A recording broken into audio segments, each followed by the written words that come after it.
ಮಾಜಿ ಸಚಿವರು ಹಾಲಿ ವಿಧಾನ ಪರಿಷತ್ ಸದಸ್ಯರಾದ ಎಂಟಿವಿ ನಾಗರಾಜರವರು ತಮ್ಮ ಹುಟ್ಟುಹಬ್ಬವನ್ನು ಗರುಡಾಚಲಪಾಳ್ಯದ ತಮ್ಮ ಹಳೆ ನಿವಾಸದಲ್ಲಿ ಹಮ್ಮಿಕೊಂಡಿದ್ದರು.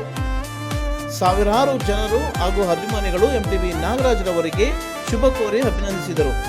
ಅದರಂತೆ ಹನಗೊಂಡಳ್ಳಿ ಹೋಬಳಿಯ ಬಿಜೆಪಿ ಮುಖಂಡರಾದ ಕೊರಳೂರು ಶಂಕರೇಗೌಡರು, ಮಾಜಿ ಜಿಲ್ಲಾ ಪಂಚಾಯಿತಿ ಅಧ್ಯಕ್ಷರಾದ ತಿರುರಂಗ ನಾರಾಯಣಸ್ವಾಮಿ, ಗಂಡಲೂರು ಗ್ರಾಮ ಪಂಚಾಯಿತಿ ವ್ಯಾಪ್ತಿಯ ಸಿದ್ದನಪುರ ಗ್ರಾಮದ ಯುವ ಮುಖಂಡರಾದ ಸಂತೋಷ್, ರಘು, ಶೇಖರ್, ಮಂಜುನಾಥ್ ಸೇರಿದಂತೆ ಗಂಡಲೂರು ಪಂಚಾಯಿತಿ ವ್ಯಾಪ್ತಿಯ ಬಿಜೆಪಿ ಮುಖಂಡರುಗಳು ಎಂಟಿವಿ ನಾಗರಾಜರವರಿಗೆ ಭಾರೀ ಗಾತ್ರದ ಹೂವಿನ ಹಾರ ಹಾಕಿ ಅಭಿನಂದಿಸಿ ಸನ್ಮಾನಿಸಿದರು. ಇನ್ನು ಇದೇ ಸಂದರ್ಭದಲ್ಲಿ ಎಂಟಿವಿ ನಾಗರಾಜರವರ ಪುತ್ರ ನಿತಿನ್ ಪುರುಷೋತ್ತಮ್ ರವರು ಹಾಜರಿದ್ದರು.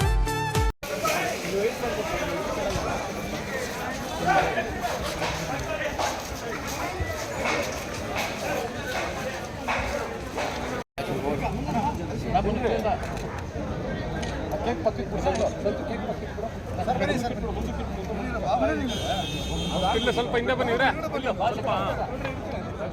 ಹಾಂ, ರೆಡಿ ಶಂಕರಣ್ಣ. ಹಾಂ, ರಗಣ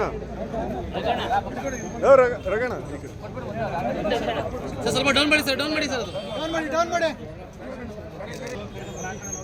ಸ್ವಲ್ಪ ಡೌನ್ ಮಾಡಿ.